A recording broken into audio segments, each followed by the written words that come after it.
Hello English, literature and language students, and welcome to the Excel at English channel, where I am producing resources to help you with your revision specifically of A-level English language and literature. And for this video we will be looking at another poem in Carol Ann Duffy's Meantime collection, and this one is the third poem in the series. It is called Before You Were Mine. As you know, I recommend that you read the poem multiple times and experiment with your own interpretation through reading. This is the best way to get a sense of voice within the poem. One way to read the poem would be as follows. Before you were mine. I'm 10 years away from the corner you laugh on with your pals, Maggie McGeaney and Jean Duff. The three of you bend from the waist, holding each other or your knees, and shriek at the pavement.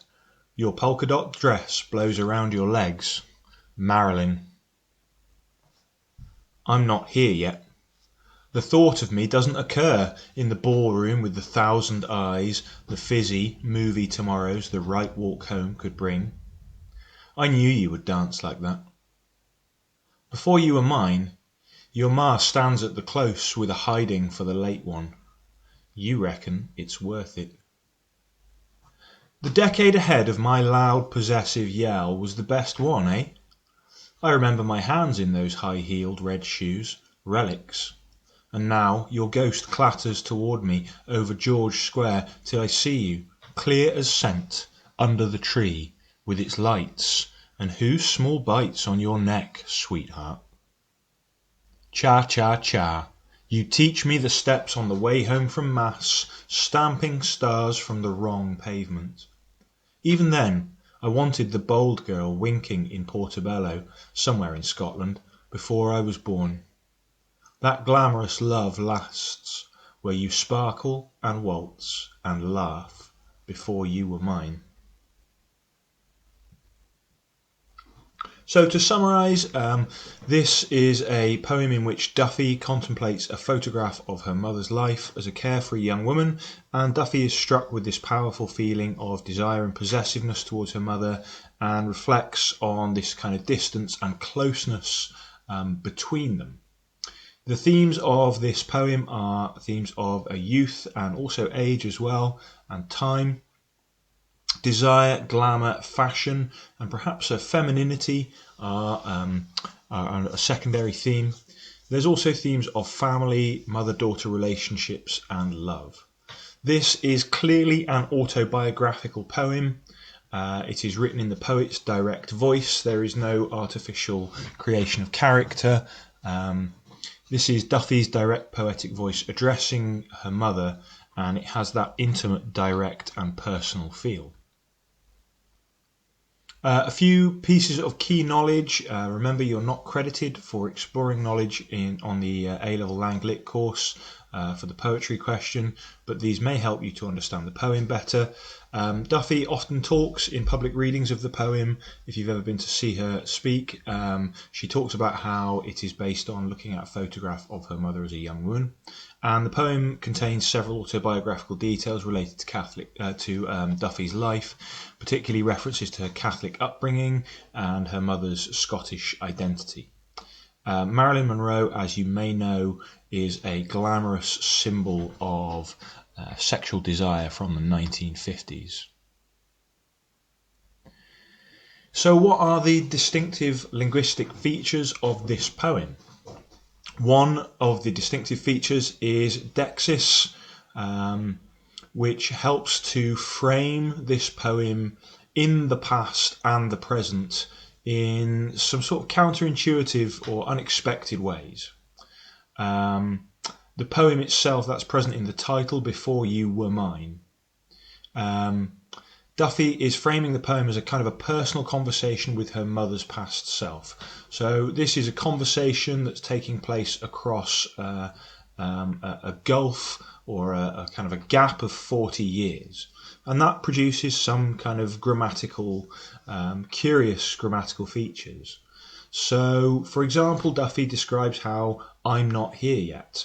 And this is somewhat ironic, that proximal dexis of here show how Duffy really is absorbed in this reality of what's going on in the picture, really absorbed in the moment, even though she's thinking from 40 years later.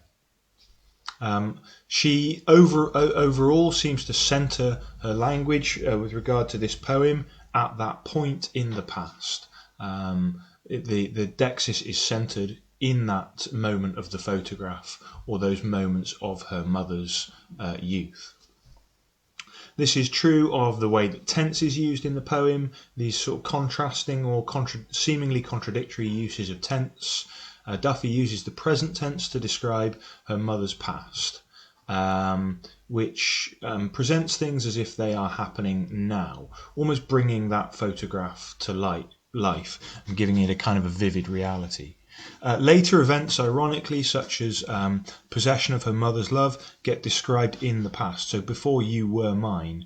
This is curious because we know that what she's describing here in the past tense, you were mine, is something that is yet to happen as she looks at that photograph. Quite a difficult thing to explain, but a seemingly kind of contradictory use of grammar, which foregrounds in the poem her attempt to kind of recapture events that happened before she was born. So Duffy is very much using grammar flexibly, both in Dexis and in tense, to show this vividness of her imagination, to show her desire to bring the past into the present. Finally, there is a kind of lexical field of possessive language in this poem, not least the possessive title, which is also repeated in stanza 2 and on the final line, which gives the poem a sense of kind of circularity in the discourse structure, a sense of completeness, the way that it actually finishes on the title. But it also foregrounds that powerful sense of ownership she feels towards her mother. She describes her own birth screams, if you like, as a possessive yell, perhaps a glimpse of her as a demanding newborn child. And in that final stanza, the verb there is, I wanted the bold girl. She has this sort of possessive desire towards her mother. In terms of close analysis, it's worth commenting or identifying, as exemplified in this stanza here, that this poem maintains a kind of conversational register, as if she were speaking face to face to her mother, and that really achieves a sense of intimacy, perhaps a suggestion of how relaxed Duffy is in speaking to her mother. It feels really quite natural. In this stanza, for example, you get this spoken interjection, a, which intones a statement as a question, or if you'd like to use the formal terms, intones the declarative into an interrogative. The decade ahead of my loud possessive yell was the best one, eh? Just the way that we might casually intone a question with an interjection in speech. Similar effects are in place in the final line of this stanza, where the voice mockingly, I think, questions her mother, whose small bite's on your neck, sweetheart? So we get this colloquial, endearing description of sweetheart, which conveys a, I think, close, playful, mocking relationship between Duffy and her mother. But there is also another ironic reversal here in this line, in that Duffy, as a daughter, seems to be questioning her mother coming home with love bites on her neck. Obviously, that's a reversal of roles in as much as you would expect a mother to question a daughter returning home with love bites on their neck. And so it's again part of this kind of this strange reversal of the time frame that happens within this poem. Now, in a previous stanza, we had an image of what would be Duffy's grandmother, imagining her mother's mother, your ma, waiting at the close with a hiding for the late one. This idea that you'd be disciplined for staying out late and fooling around with boys. So you can probably argue that this is an example of Duffy slipping into kind of character voice within the flow of her poems, a feature that happens quite often, where we get represented these little snippets of voice that seem to evoke relationships between characters or dramatic situations. And Duffy can do this quite freely, slipping in and out of these voices within the flow of her general narrative. The sensory lexis in this poem is really evocative, and I find it really one of the endearing features of this poem. It's really enjoyable. It contains a variety of different sensory images, including the auditory imagery of that loud, possessive yell. But also later she builds towards, I think, a very convincing auditory image of her mother, which is initially started through the image of a child's hands in those high-heeled shoes. Kind of childish, playful thing that daughters often do is to wear mum's shoes on your hands. Which is a way, I think, of connecting her own childhood with that symbol of her mother's glamorous past. And that symbolism returns in the third line here when the ghost is when she imagines the ghost of her mother clattering towards me over George Square. The verb there, clatters, really powerfully, I think, to me evokes the sound of high heels on cobbles on a night out. Really connecting a symbol that Duffy later discovers in her own childhood to this imagined version of her mother's carefree past. A final example of the kind of sensory language used in this poem, the idea there that the vision of her mother can be as clear as scent. Again, scent implies, I think, to me, a perfume. So again, we get this representation of femininity. Possibly a connection to the following line, this idea of whose small bites on your neck, sweetheart.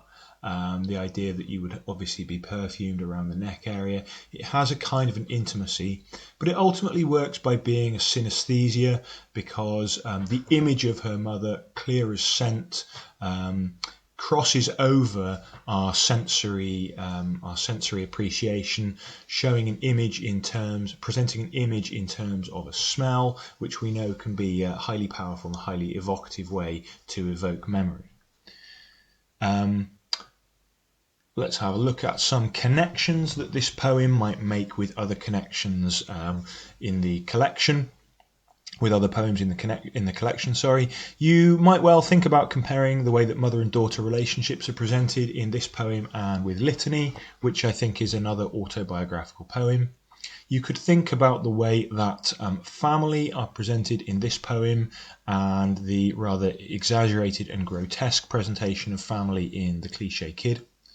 You could think about the way that youth is presented, both in Duffy's recollection of her own youth, but also in The Captain of the 1964 Top of the Form team, both of which evoke, I think, a similar era or a similar kind of nostalgia. You could think about the way relationships with the past are presented in this poem, a very desirable representation of the past, and in Never Go Back, which is an altogether more disturbing image of past lives. If you have a moment, here are a few more words representing very powerfully a relationship between a mother and daughter. This is from Sylvia Plath, undoubtedly one of the greatest poets of the last century, and this is the poem Morning Song from her collected poems. Love set you going like a fat gold watch. The midwife slapped your foot soles, and your bold cry took its place among the elements. Our voices echo, magnifying your arrival. New statue. In a drafty museum, your nakedness shadows our safety. We stand round blankly as walls. I'm no more your mother than the cloud that distills a mirror to reflect its own slow effacement at the wind's hand. All night your moth breath flickers among the flat pink roses. I wake to listen. A far sea moves in my ear. One cry, and I stumble from bed, cow-heavy and floral in my Victorian nightgown. Your mouth opens as clean as a cat's. The window square whitens and swallows its dull stars. And now you try your handful of notes. The clear vowels rise like balloons. Thanks for your focus and attention. If you found this video worthwhile, then please check out the other videos in the series for A-Level Language and Literature.